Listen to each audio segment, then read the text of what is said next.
Gugup juga malam ini.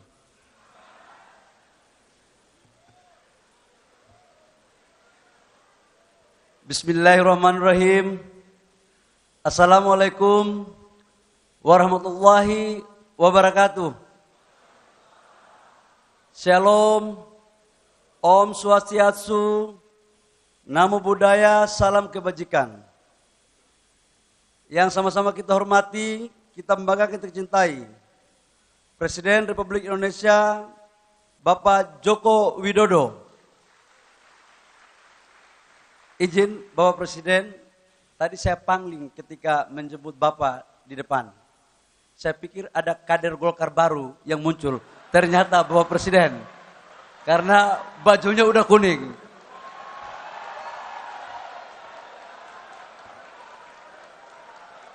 Saya pikir-pikir paten juga barang ini.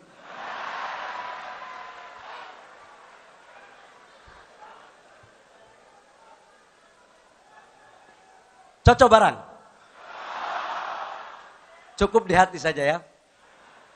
Yang sama-sama kita hormati Presiden terpilih Indonesia tahun 2024-2029 Bapak Jenderal TNI Purnawirawan Prabowo Subianto, yang juga adalah anak kandung daripada Partai Golkar. Kalau partai yang beliau pimpin sekarang itu partai yang dibangun oleh Bapak Prabowo, tapi yang melahirkan Bapak Prabowo adalah Partai Golkar. Ini sama dengan partai kader kita kan, jadi ada organisasi yang didirikan dan yang mendirikan. Jadi kalau Pak Prabowo yang mendirikan itu adalah Golkar dan kemudian mendirikan adalah Partai Gerindra. Wakil Ketua Umumnya Pak Dasko juga adalah kader Golkar ternyata. Jadi udah betul barang ini kalau jadi presiden. Yang saya hormati Wakil Presiden terpilih Mas Gibran Rakabuming Raka. Mana Pak Mas Wapres tadi? Bajunya warnanya mirip Gerindra Pak. Tidak kuning. Ya nggak apa-apa lah, kita bagi-bagi. Ada yang di kuning, ada di sana.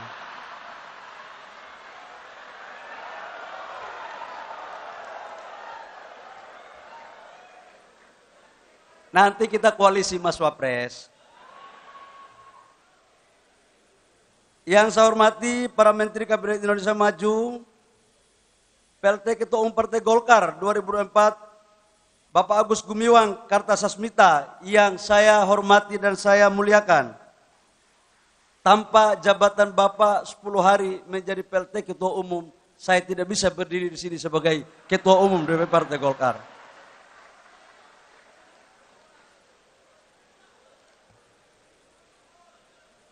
Yang saya hormati para senior-senior, Ketua Dewan Penasehat, Pak Luhut Binsar Panjaitan. Saya takut betul kalau nggak menyampaikan bisa repot saya nanti besok rapat.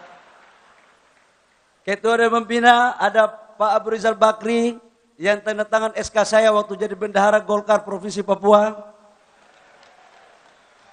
Biar jelas, jangan sampai dikirain saya bukan kader kan. Bapak Akbar Tanjung yang mampu membangkitkan Golkar di era terpuruk pada tahun 99-2004. Pak Agung Laksono dan seluruh senior-senior Partai Golkar yang mohon maaf saya tidak sebut satu persatu. Rekan-rekan Ketua Umum Partai Politik, sudah bisa bicara rekan-rekan kan? Kalau kemarin kan belum bisa saya.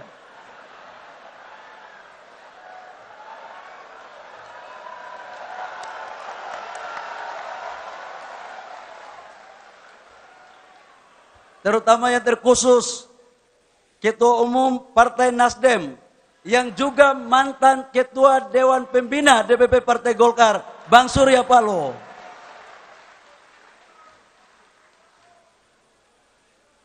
Masih ingat kan Bang Surya? Dengan gagahnya kalau lagi orasi, belajarnya di Partai Golkar.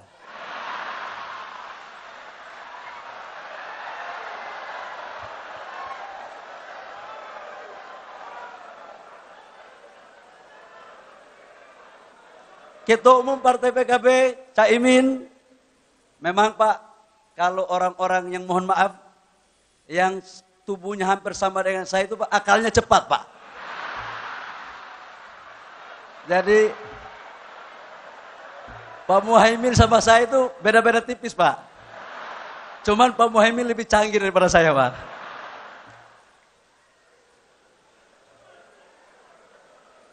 Caimin, sebentar lagi munas Pak.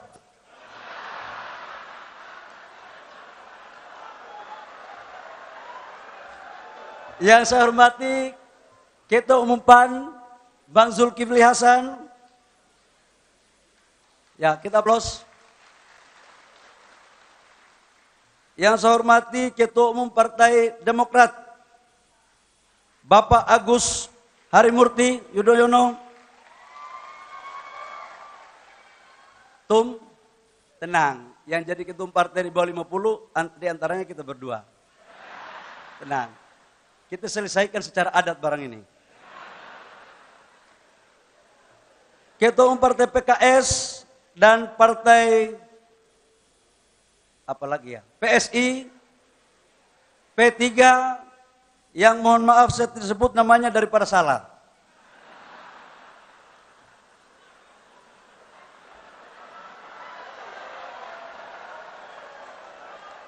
Yang saya hormati para anggota DPR RI fraksi Partai Golkar yang hari ini sempat hadir dan besok Golkar akan menjadi partai pemenang kedua di legislatif DPR RI menjadi 102 kursi.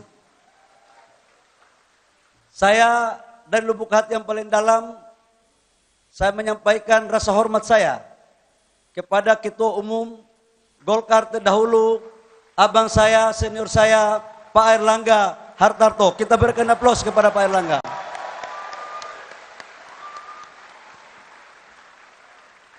Beliau adalah tokoh yang mengantarkan Golkar kembali pada puncak untuk memperoleh kursi 102. Tapi memang Golkar ini Pak, ya dari dulu begini, dinamikanya tinggi sekali. Gitu. Kita pun salah-salah lewat juga kita.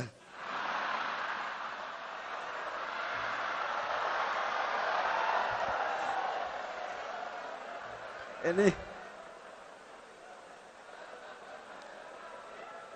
yang saya hormati Ketua DPD Partai Golkar Provinsi se-Indonesia, para ketua-ketua umum organisasi pendiri, para ketua umum organisasi yang didirikan, para ketua umum organisasi sayap, dan yang saya cintai, saya banggakan, dan yang saya hormati para ketua-ketua DPD Golkar kabupaten kota seluruh Indonesia. Dan Bapak Ibu semua yang saya muliakan. Pertama-tama, marilah kita panjatkan puji syukur kita kehadiran Allah Subhanahu wa taala, Tuhan yang Maha Kuasa. Yang atas kehendaknya lah dan ridhonya kita dapat menghadiri acara penutupan Musyawarah Nasional yang ke-11 Partai Golongan Karya pada tahun 2024. Pada kesempatan yang berbahagia ini, perkenankanlah saya mengucapkan terima kasih sebesar-besarnya kepada keluarga besar Partai Golkar, para ketua DPD tingkat provinsi, para ketua DPD Partai Golkar tingkat kabupaten dan kota seluruh Indonesia, para pimpinan organisasi pendiri dan didirikan, para senior Partai Golkar yang telah memberikan kepercayaan kepada saya untuk memimpin Partai Golkar 5 tahun ke depan pada periode 2024-2029. Kepercayaan Partai Golkar dan amanah yang diberikan kepada saya merupakan tanggung jawab yang harus saya emban dengan sungguh-sungguh untuk membesarkan Partai Golongan Karya ini.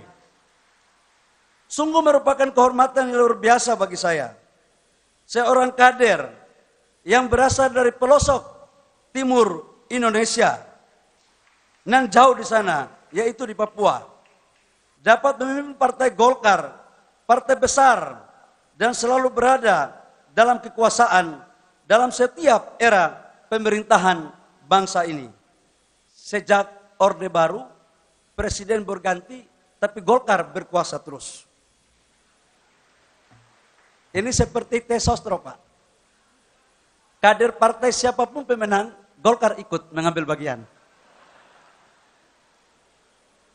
Untuk itu, amanah yang diberikan kepada saya ini tentu akan saya emban dengan penuh tanggung jawab untuk kebesaran, kejayaan Partai Golkar.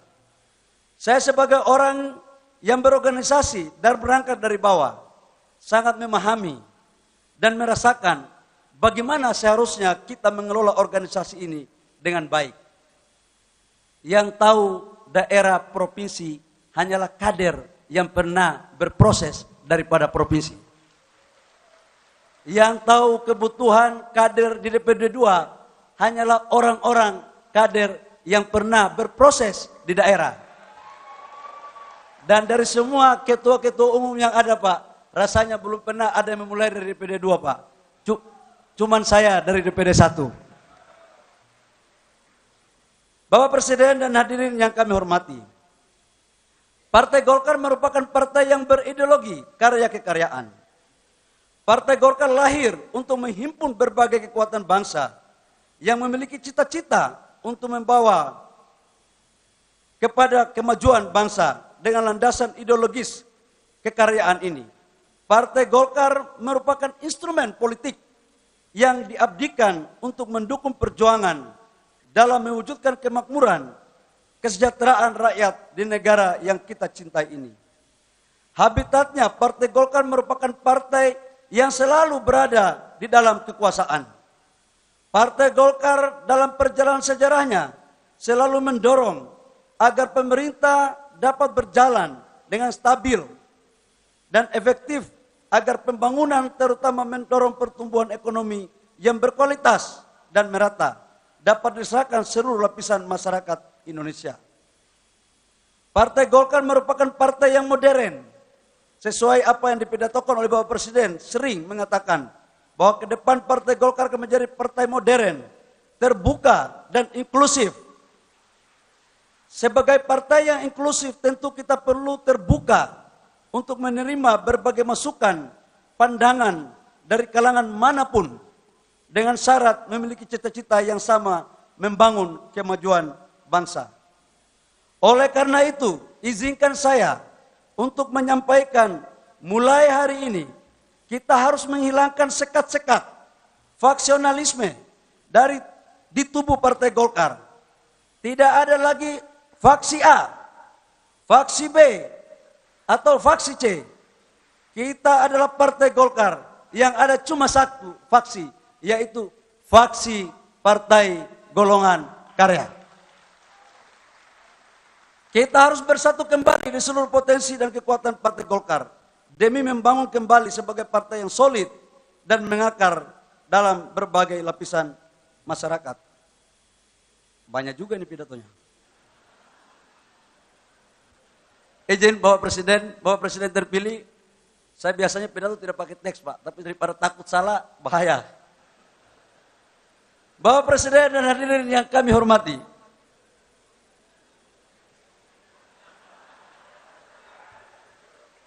Partai Golkar merupakan partai kader. Kita harus mendorong agar tetap mempertahankan sistem kaderisasi yang berjenjang, sehingga dapat melahirkan kader-kader yang handal, profesional, dengan menerapkan prinsip meritokrasi yang siap berjuang untuk membangun bangsa.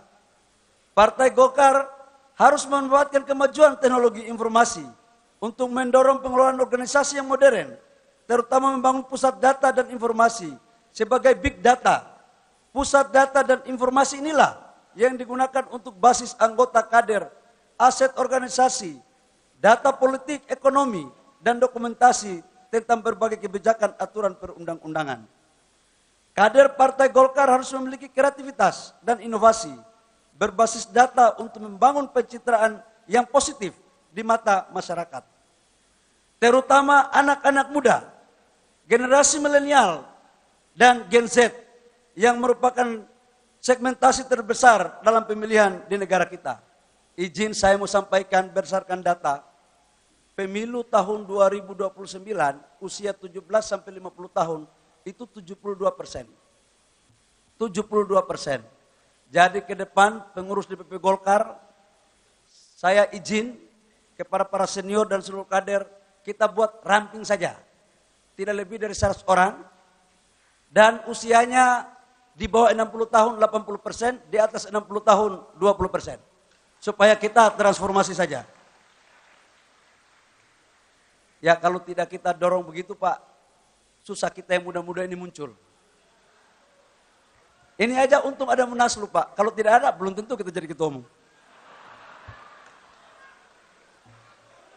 Partai Golkar telah memiliki Golkar Institute yang selama ini telah menjalankan perannya sebagai institusi pendidikan bagi anak-anak muda. Namun saya meminta agar perannya ditingkatkan untuk mencetak kader-kader teritorial sampai ke tingkat desa dan kelurahan. Dulu masih ada karakter des, tapi kita cari formulasi yang lain yang berbentuk semacam karakter des. Bapak Presiden, hadirin yang saya hormati, pada kesempatan ini saya ingin menegaskan bahwa seluruh kekuatan Partai Golkar harus mengawal pemerintahan Joko Widodo Ma'ruf Amin sampai tuntas.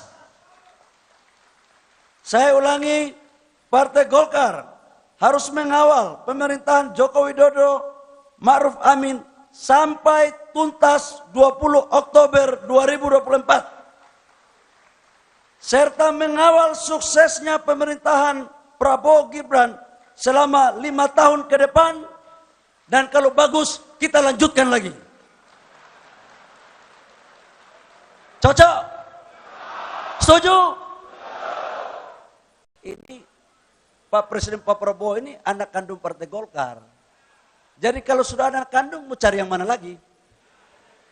Dan sekaligus, Partai Golkar berada pada garda terdepan untuk mengamankan, menerjemahkan, dan mengeksekusi seluruh program dari kebijakan Bapak Presiden Prabowo dan Mas Gibran.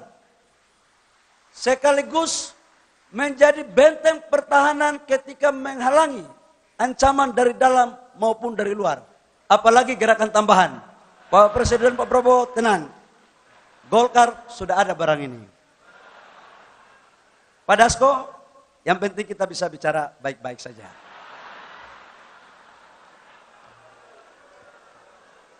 Ini barang bisa kita atur. Bang Surya tenang, kita koalisi bareng-bareng. Baik di pemerintah maupun di parlemen, melalui politik legislasi dan politik anggaran. Karena pada hakikatnya pemerintahan Presiden Prabowo Gibran merupakan kelanjutan dari pemerintahan Presiden Joko Widodo Kiai Ma'ruf Amin. Kita harus mendukung terwujudnya Indonesia Emas di tahun 2045 yang merupakan visi Presiden Prabowo Gibran. Berbagai kebijakan dan program prioritas pemerintah ke depan. Antara lain, melanjutkan program hilirisasi dan mengembangkan industri berbasis sumber daya alam untuk meningkatkan nilai tambah, peningkatan ketahanan pangan, peningkatan kualitas sumber daya manusia yang salah satu program spesifiknya adalah makanan bergizi. Untuk khusus hilirisasi, saya ingin mengatakan bahwa program ini dicetuskan oleh Bapak Presiden Jokowi, tapi yang mengeksekusi adalah menteri yang notabene kader Golkar, yaitu Pak Menko Marinvest, Pak Luhut Binsar Panjaitan, dan saya diperintahkan untuk mainkan di lapangan. Jadi kalau hilirisasi ini, mohon maaf Pak Dasko, ini menterinya mengeksekusi menteri Golkar, kira-kira hilirisasi. Masuk barang.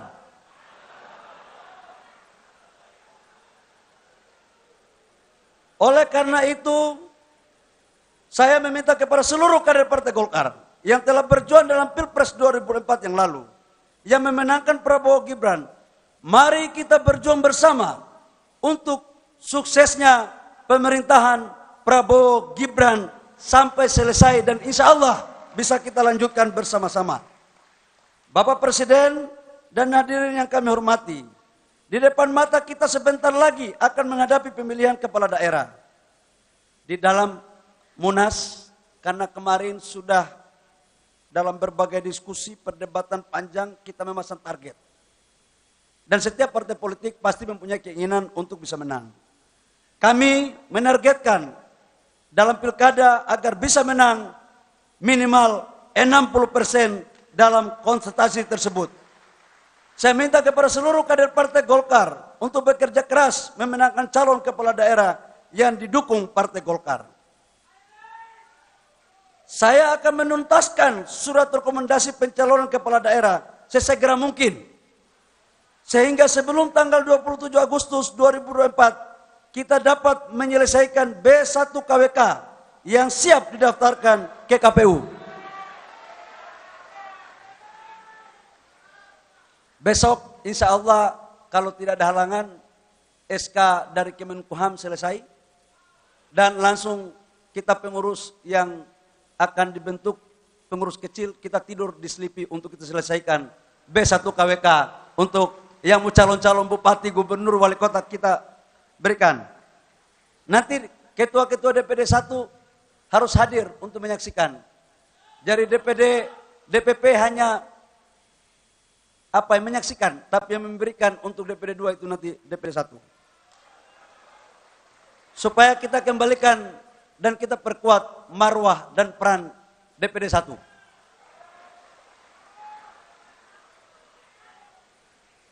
Siap berjuang memenangkan pilkada?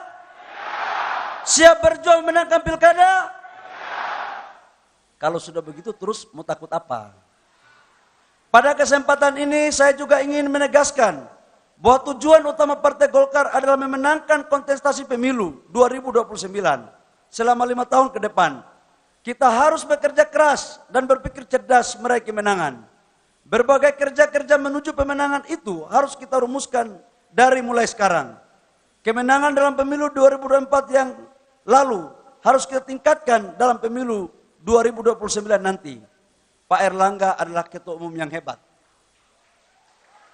102 kursi itu bukan pekerjaan gampang.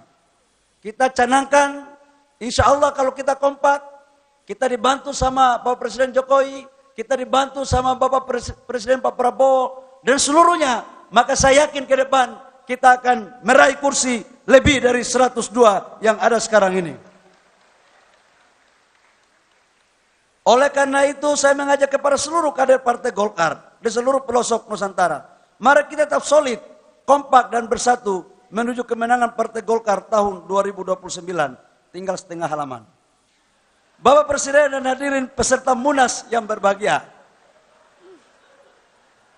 Sebelum saya mengakhiri sambutan ini, perkenankan kiranya Bapak Presiden Joko Widodo untuk memberikan arahan kepada kita semua kader Partai Golkar.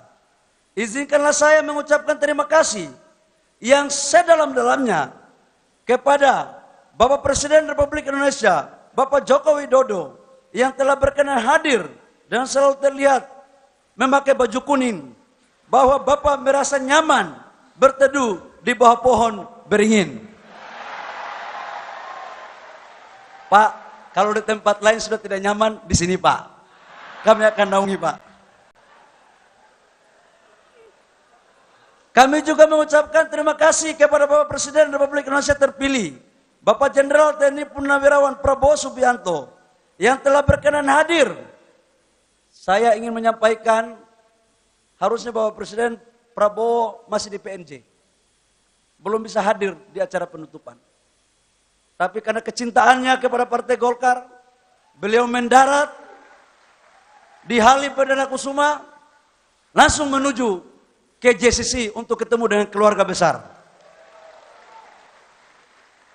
Jadi yang kita mau ragu apalagi? Saya yakin Bapak Presiden Prabowo punya hati yang dalam untuk Partai Golkar. Yang saya hormati, saya juga ucapkan terima kasih kepada PLT Ketua Umum Partai Golkar, Bapak Agus Gumiwang Kartasasmita, yang telah mengantarkan pada Munas ke-11 Partai Golkar hingga saya terpilih menjadi Ketua Umum Partai Golkar dan Ketua Umum termuda pasca reformasi sampai dengan sekarang ini. Pimpinan sidang Munas ke-11 Partai Golkar, Pak Adis, Pak Aceh, Hasan Sadli, Pak Melki Lakalena, Pak Musa Rajeksa, dan Pak Ilham Permana. Kelihatannya nama ini ditulis agar bisa diingatkan untuk masuk pengurus.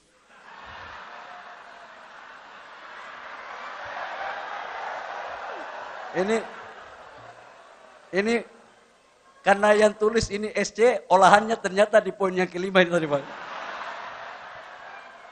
Lebih khusus kepada panitia penyelenggara Munas, Pak Bambang Susato dan Ibu Sari Yulianti selaku Ketua OC.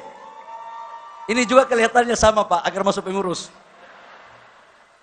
Dan seluruh hadirin beserta Munas ke-11 Partai Golkar yang telah melalui proses peralihan kepemimpinan yang baik. Sebelum saya tutup, izinkan saya tutup dengan membaca pantun. Banyak nelayan pakai sampan, di tengah laut berseliweran. Mari bersama kita ke depan, bersatu padu mengawal Pak Prabowo dan Mas Gibran. Ini kelihatannya Mas Gibran sebentar pakai baju kuning ini Pak, sedang mau pakai. Pohon beringin, kokoh berdiri. Daunnya rimbun, teduhkan hati. Mari bersatu padu demi negeri, agar suara Golkar melambung tinggi. Demikian, terima kasih. Saya mohon maaf apabila pidatonya ini terlalu panjang, karena sesungguhnya yang membuat tata tertib Golkar dari SC. Kalau saya tidak membaca ini Pak, dianggap bukan menjadi ketua umum yang sah. Itulah repotnya kita, harus tertib dengan protokol. Saya mengakhiri sambutan saya pada malam hari ini dengan mengucapkan wabillahi taufiq wal hidayah. Wassalamualaikum warahmatullahi wabarakatuh. Shalom. Om Santi Santi Om. Namo Buddhaya. Salam kebajikan.